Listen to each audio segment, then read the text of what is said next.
Hello friends. अभी मैंने अपने लास्ट ब्लॉग में आप लोगों के साथ धनतेरस के बारे में डिस्कस किया और चूँकि त्योहारों का सीज़न चल रहा है तो दिवाली का त्यौहार है तो बस इत लग रहा है इसी विषय में आप लोगों से बातें करूं। तो जैसा कि पहले मैंने आपको धनतेरस के बारे में बताया और अब मैं नरक चतुर्दशी के बारे में आप लोगों से डिस्कस कर रही हूँ। तो जैसा कि मेरे मायके का है मुझे तो ध्यान तो वहाँ पे बस दिए जलाने का ही प्रावधान था और साधारण सी पूजा ही होती थी और ससुराल में भी मैंने ऐसा ही देखा।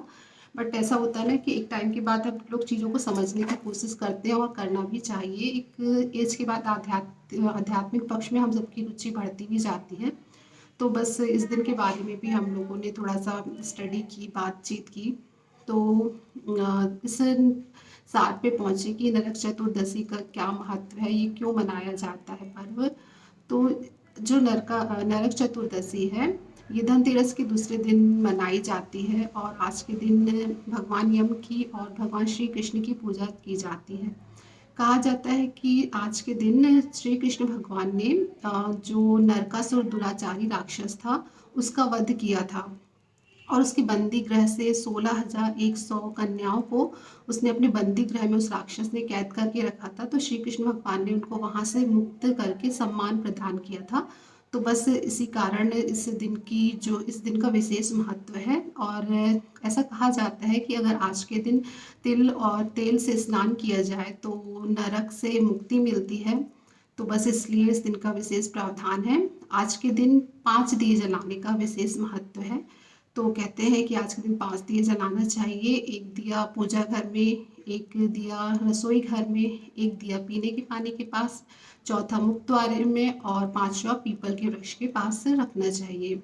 और भगवान यम को प्रसन्न करने के लिए कहा जाता है कि साल में एक बार भगवान यम को प्रसन्न करने के लिए यम का दिया जलाया जाता है। तो जो यम के लिए दिया जलाया जाता है वो 4 मुख वाला होता है।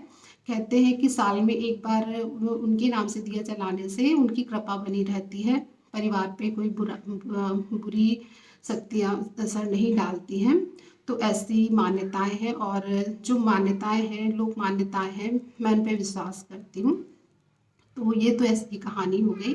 और चूंकि ये फेस्टिवल लक्ष्मी जी का है तो थोड़ी सी बातें हम उनकी भी करते हैं। तो अभी लास्ट टाइम एक्चुअली क्या हुआ कि मैं अपनी फ्रेंड के साथ ऐसी बातें कर रही थी तो हमारे यहाँ अभी कुछ दिन पहले महालक्ष्मी पर्व भी बहुत अच्छे से मनाया जाता है। मेरे घर में तो नहीं लेकिन मेरे मोहल्ले में और खासकर सिंधियों के यहाँ मैंने देखा है कि ये फेस्टिवल बहुत अच्छे से सेलिब्रेट किया जाता है। तो मैंने अपनी फ्रेंड से डिस्कस किया कि लक्ष्मी जी और महालक्ष्मी जी में क्या अंतर है। तो फिर हम लोग इस नतीजे पे पहुँचे, चीज़ों को हम लोगों ने स्टडी किया, समझा, एक दूसरे से डिस्कस किया। तो पाया कि जो लक्ष्मी जी हैं वो भृगु ऋषि की पुत्री हैं और वही विष्णु भगवान की पत्नी हैं और उनकी पूजा ही हम दिवाली में करते हैं। और साथ ही यह भी कहा जाता है कि जो लक्ष्मी जी हैं वह चंचल प्रकृति की होती है, वो एक जगह ठहर के नहीं रहती हैं। तो बस जो लक्ष्मी जी हैं इनका थोड़ा सा चंचल स्वभाव होता है तो इनको मना थपा करके रखना पड़ता है। इनका स्वभाव अस्थिर होता है, इसलिए हमेशा कहा जाता है कि जब आप घर में लक्ष्मी जी की पूजा करें तो जो कमल के पुष्प में बैठी होती हैं वैसी लक्ष्मी की माता की पूजा करनी चाहिए, ना कि जो खड़ी हुई अवस्था में होती है, क्योंकि बस वो अगर खड़ी है तो फिर समझ लीजिए चलने के लिए तैयार हैं।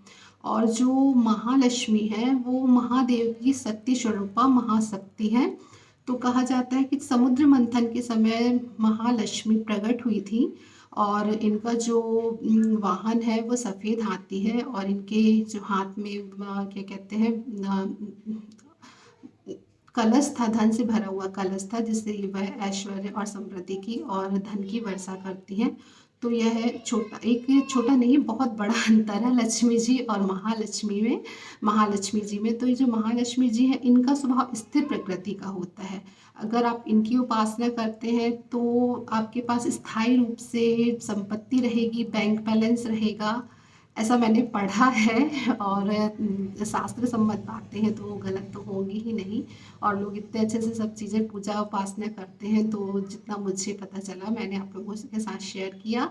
और एक साथ ही साथ एक छोटी सी बात और आप लोगों के साथ शेयर करना चाहती हूँ। समुद्र मंथन में महालक्ष्मी के साथ साथ शंख भी प्रकट हुआ था, तो इसलिए शंख को महालक्ष्मी का भाई माना जाता है। इसलिए कहते हैं जहाँ शंख रहता है इसलिए तो वहाँ पे लक्ष्मी जी रहती ही रहती हैं। इसलिए अपने पूजा स्थल में शंख हमें अवश्य रखना चाहिए। तो जो दक्षिणावर्ती शंख होता है खासकर वह ज़्यादा महत्व होता है उसका, क्योंकि उसमें कुबेर भगवान का वास माना गया है। तो हालांकि वह बजता नहीं है लेकिन उसको रखना बहुत शुभ माना गया है। तो अगर आप लोगों को मेरा यह वीडियो पसंद आया हो तो प्लीज़ मेरे चैनल को लाइक सब्सक्राइब और कमेंट करिएगा और शेयर भी करिएगा। Thank you. Happy Diwali, happy Dhanteras, happy Narak Chaturdashi.